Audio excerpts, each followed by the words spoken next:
Hello दोस्तों, इस प्यार को क्या नाम दो स्टार प्लस के मोस्ट पॉपुलर शो में आपको दिखाया जाएगा। श्लोक जो होते हैं वो आस्था के ऊपर हाथ उठा देते हैं। आस्था जो होती हैं वो एकदम से इमोशनल हो जाती है। उन्हें समझ नहीं आता है कि आखिर इतनी बड़ी गलती श्लोक ने करी तो करी कैसे। अंजलि जो होती है वो ये सब देख रही होती है। उनके ऊपर बहुत ज़्यादा जोर पड़ता है कि उनकी वजह से उनके बहू और बेटे के बीच में इतनी तकड़ी दरार आने वाली है कि सब कुछ तहस नहस हो जाएगा। श्लोक जो होते हैं वो कहते हैं कि खबरदार अगर तुमने पापा के खिलाफ एक शब्द भी कहा। भरत जो होते हैं वो अपने रूम में बैठे हुए होते हैं कि सोजल उनके पास जाती हैं। सोजल जो होती है वो कहती है कि अब तुम्हें क्या हुआ, तुम्हारा क्यों मुंह फूला हुआ है। वो कहते हैं कि श्लोक को आस्था के साथ ऐसे बिहेव नहीं करना चाहिए था। अरे उसके अंदर बचपना है, उसने सिर्फ ऐसे ही बचपने में ही सब कुछ कर दिया।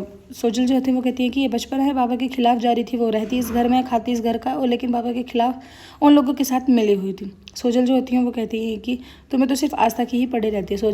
वरद जो होते हैं वो हाथ जोड़ के खड़े हो जाते हैं, कहते हैं कि ओ बाप, मेरी ही गलती थी, तुम हमेशा सही होती हो। इतना कह के वहाँ से चले जाते हैं। उधर आस्था जो होती हैं वो बेचारी इमोशनल होकर अपने बेड पर बैठी हुई होती हैं और उसी पल को याद कर रही होती हैं कि कैसे श्लोक ने उनके ऊपर हाथ उठाने की कोशिश करी थी, कैसे उन्होंने सारी सच्चाई जो है वो श्लोक के सामने रिवील कर दिया। लेकिन उन्हें लगा था कि आस्था जो होती हैं वो बैठ कर यही सोच रही होती है। उन्हें लगता है कि उन्होंने जो कुछ श्लोक से बताया शायद वो इस बात पर यकीन कर लेंगे, लेकिन श्लोक जो होते हैं वो कुछ भी विश्वास नहीं करते हैं कि तभी ज्योति आई जो होती है वो आस्था से मिलने के लिए आ जाती है। आस्था कहती है कि अरे आई, आप क्यों यहाँ पर आई हो, मैं वहीं पर आने वाली थी, आप मुझे बुला लेती।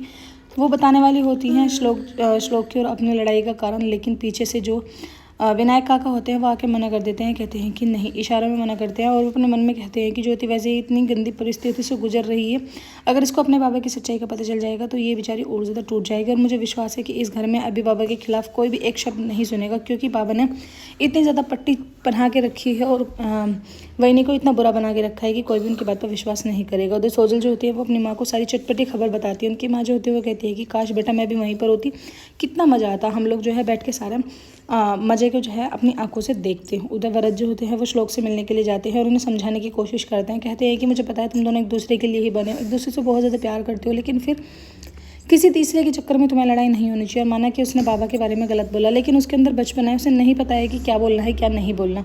और मैं कहता हूँ कि तू जाके एक बारी आस्था से माफ़ी मांग, क्योंकि तूने भी तो उसका सार्वजनिक अपमान किया है।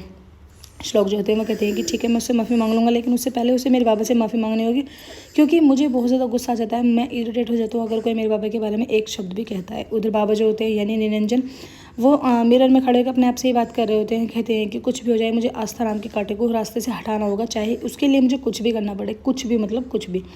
उधर सभी वृद्ध लोग जो होते हैं वो बात कर रहे होते हैं। कहते हैं कि हमारी वजह से अंजलि को, रास्ता को, हम नहीं चाहते कि इन्हें किसी भी दुख का सामना करना पड़े। हम यहाँ से बिना बताए किसी को सुबह चले जाएंगे, क्योंकि हम नहीं चाहते कि हमारी वजह से और ज़्यादा प्रॉब्लम हो, क्योंकि आस्था बिटिया का जैसे आज अपमान हुआ है, हमें लगता है कि हमारी वजह से कहीं उसकी ज़िंदगी बसी बसाई ख़राब ना हो जाए। अंजलि जो होती है वो रोती हुई आस्था के पास आती है। कहती है कि क्या ज़रूरत है तुझे बाबा की सच्चाई ऐसे श्लोक के सामने लाने की। बेटा मैंने तुझे कहा था कि तू बाबा से नहीं जीत सकती है, क्योंकि वो हम सबसे 4 कदम आगे हैं। और तू कसम खा मेरी कि आज के बाद तू कभी भी मेरी साइड नहीं लेगी। मैं जैसे जी रही हूँ मुझे जीने दे, क्योंकि बेटा मेरी तो कट चुकी है, तुम्हारे आगे पूरी ज़िंदगी पड़ी है। मैं नहीं चाहती कि तू श्लोक की नफरत के आगे जिए, क्योंकि जब तुम दोनों एक दूसरे से प्यार करते हो, तुम दोनों एक दूसरे के साथ खुश रहते हो, तो मुझे बहुत ज़्यादा खुशी मिलती है। तुम मेरा वो जीवन जी रही हो जो मैंने कभी साहिब के साथ देखा था। आस्था जो होती है वो कहती है कि नहीं, मैं कसम नहीं खाऊंगी।